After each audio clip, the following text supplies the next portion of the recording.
Assalamualaikum warahmatullahi wabarakatuh. Waalaikumsalam. Sampurasun. Sampurasun. Kali ini saya sedang bersama Mang Agoy. Iya. Mang Agoy ini merupakan salah seorang praktisi iket yang ada di Tatargaluh Ciamis. Beliau juga pernah menginisiasi komunitas bernama Ki Galuh. Ki Galuh. Nah, Ki Galuh itu apa, Kang? Komunitas Iket Galuh. Komunitas Iket Galuh. Oh, itu berdiri tahun berapa itu? Itu berdiri sekitar tahun 2013. 2013. Oh ya, sudah sangat lama sekali. Berarti Iya. menggerakkan anak-anak muda untuk menggunakan kembali ikat gitu ya? Iya, jadi intinya saya berinisiasi mendirikan Ki Galuh tersebut yaitu karena kareueus atau ingin membangkitkan kembali atau mengenalkan kepada kaula muda bagaimana iket tersebut ada atau iket itu apa, seperti itu, pengetahuan tentang iket itu sendiri. Nah, nyambung ke situ. Jadi iket itu apa sih, Kang, sebenarnya? Jadi kalau iket itu menjadi ciri atau asal, terus budaya, kegiatan yang menjadi yang sering dilakukan, dan biasanya itu tidak jauh dengan lingkungannya. Biasanya misalkan yang memakai telekung atau yang memakai totopong itu biasanya agak berbeda-beda seperti itu. Oh, berbeda-beda. Oke. Berarti setiap daerah itu memiliki khas ya? Iya. Khas iket, cuma beda nama ya? Kadang gini, ada yang satu jenis atau serupa tapi namanya berbeda. Ada yang namanya beda tapi jenisnya beda juga. Terus ada yang beda rupa tapi satu nama, seperti itu. Beda rupa tapi satu nama. Oke. Contohnya yang misalkan yang ini tuh sebenarnya namanya ini tapi di daerah lain berbeda. Contohnya seperti Parekos Gedang. Parekos Gedang. Parekos Gedang ada yang bentuknya itu berbeda-beda, tapi pada dasarnya intinya itu tetap sama. Dia tidak ada culanya seperti ini. Ini namanya tetap Parekos Gedang. Cuma jadi ciri khas masing-masing daerahnya. Oh gitu. Iya, seperti itu. Berarti itu Parekos Gedang. Ada lagi ya? Nah, kalau yang sering dipakai sekarang nih, Mahkota Wangsa ya namanya ya? Mahkota Wangsa. Kalau Mahkota Wangsa sendiri itu iket atau totopong rekaan sekarang. Karena ada juga yang tertutup juga. Perlu dijelaskan juga bahwa telekung atau yang terbuka itu dinamakan telekung, dan untuk yang tertutup itu dinamakan totopong. Seperti itu. Totopong. Oh, saya baru tahu malah. Nah, kembali lagi ke Mahkota Wangsa tersendiri. Itu Mahkota Wangsa itu rekaan atau hasil cipta karya orang sekarang, gitu kan. Jadi karena saking cintanya atau saking inginnya yang menciptakan, mengenalkan iket tersebut, maka beliau menciptakan sebuah ciri tersendiri, yaitu namanya Mahkota Wangsa. Dan Mahkota Wangsa tersendiri itu juga terdapat isi filosofinya itu dalam banget, gitu, seperti itu. Karena kalau iket sendiri itu tidak jauh dari filosofi biasanya, seperti itu. Gitu. Oke, kalau Mahkota Wangsa itu filosofinya apa? Kalau Mahkota Wangsa itu, kalau dari yang penciptanya, sing saha jalma anu make iket ieu, sing apal kana Pancadharma, gitu. Kalau Pancadharma bisa di searching sekarang, banyak di media sosial udah tertera gitu, banyak gitu kan. Nah, dan iket Mahkota Wangsa tersendiri itu ada beberapa tahapan, mulai dari segi 4, terus merujuk ke segi 3, terus ketika diikatkan, dan terus apa yang di depannya ikatan di depannya seperti apa, itu semua sudah tertera jelas gitu kan. Karena biasanya sekarang juga semakin bergeser arti Mahkota Wangsa tersendiri. Saya juga kadang suka tersenyum ketika ada orang menyebutkan bahwa Mahkota Wangsa adalah iket raja. Mungkin bisa jadi ya, tapi itu rekaan sekarang gitu, seperti itu. Jadi bukan rekaan dulu. Nah, saya juga pernah dengar nih, ada salah satu falsafah Sunda yang menyebutkan cing caring cing pageh kancing, set saring set pageh iket. Nah, itu nanti kita guar lebih dalam, nanti ada kita guar lagi. Nah, kalau yang akan pakai itu Itu berarti kan apa tadi? Ini totopong. Totopong. Iya, totopong. Karena bentuknya sendiri tertutup dia. Cuma jenisnya itu totopong parekos gedang.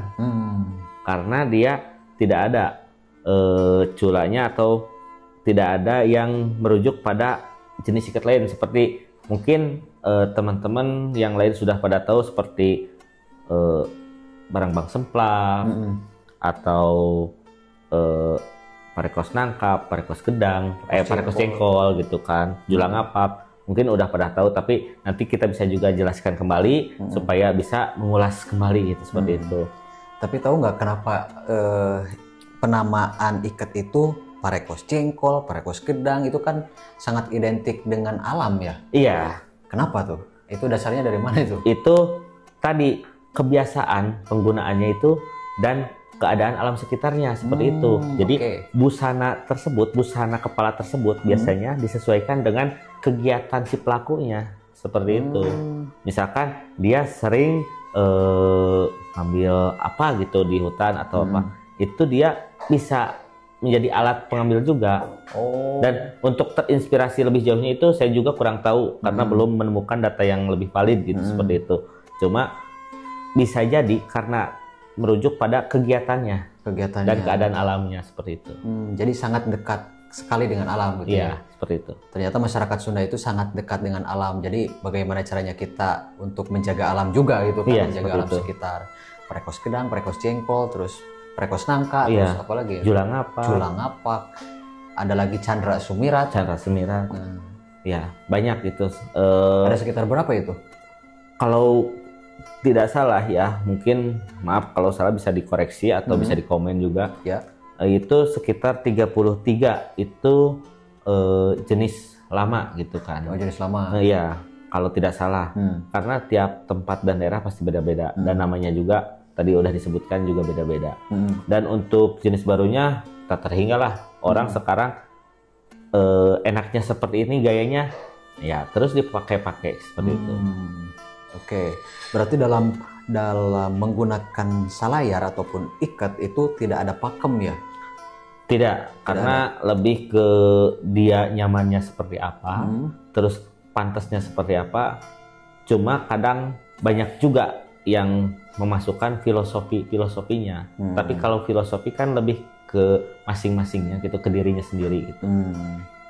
Cuma banyak juga yang dipakai gitu ketika seorang menciptakan ikat terus mengeluarkan filosofinya, banyak yang ngikutin gitu. Itu bebas terserah gitu. Tapi pada intinya itu bisa menjadi ciri asal usul atau bahasa tempat dia ada dan kegiatan yang syarat dekat dengan alam seperti itu. Itu intinya. Oke. Kalau di kita kan ada kampung adat tuh, kampung adat Kuta. Kalau di kampung adat Kuta biasanya mereka tuh pakai pola ikat seperti apa ya?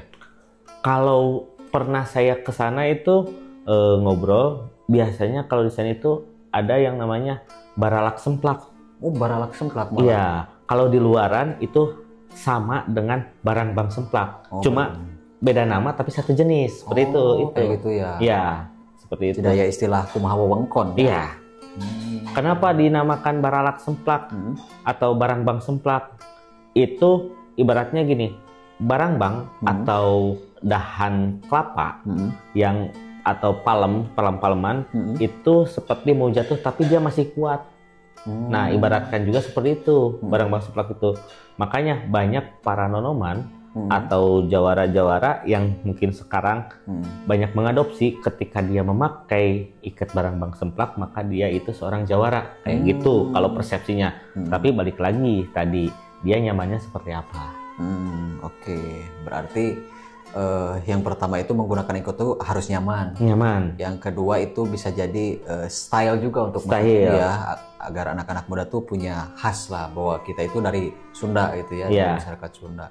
Yang ketiga berfungsi juga untuk pelindung kepala. Pelindung kepala agar tidak kepanasan ketika siang hari. Seperti itu. Terus bisa multiguna ya, multiguna dari ikat itu. Malahan ada juga yang memberi filosofi untuk ikat atau salayar itu sendiri, bahwa ikat itu adalah pelindung mastaka yang di dalamnya ada mustika. Itu kalau nggak salah saya dengar di lembur adat naga gitu, kampung adat naga seperti itu. Jadi mastaka dilindungi yang melindungi mustika gitu. Yang melindungi mustika. Jadi ikatnya itu mustika gitu. Ikatnya itu bukan. Jadi mustikanya itu pikiran kita. Jadi dilindungi sama kita dengan ikat itu. Dengan ikat. Wah, dalam sekali itu. Iya, makanya balik lagi ke masing-masingnya itu mau dipakai atau enggak, tapi orang tua dulu nggak serta-merta memberi filosofi pada sesuatu kalau tidak ada makna yang tersembunyi seperti itu. Luar biasa. Mang Agoy ini. Nah, jadi berarti udah lama banget ya Mang untuk ya lumayan lah mendalami tentang ikat ini. Lumayan seiring berjalannya waktu. Wah, kita nanti bakalan banyak sekali tanya-tanya tentang ikat ya dalam channelnya Nonoman Galuh. Kita mau buat konten namanya itu ngeguar salayar. Ngeguar salayar. Karena yang kita guar itu salayarnya. Nanti kemudian menjadi pola-pola ataupun motif-motif yang digunakan dalam ikat. Nah, menjadi dan ikat. Terus kenapa namanya sekarang berubah menjadi ikat? Nanti kita dibahas. Nanti kita bahas bareng Mang Agoy di episode selanjutnya. Terima kasih untuk teman-teman yang sudah menyaksikan pembahasan ngeguar salayar kali ini. Saya Teddy Nugraha dan saya Mang Agoy. Sampai jumpa di episode selanjutnya. Hatur nuhun, rahayu.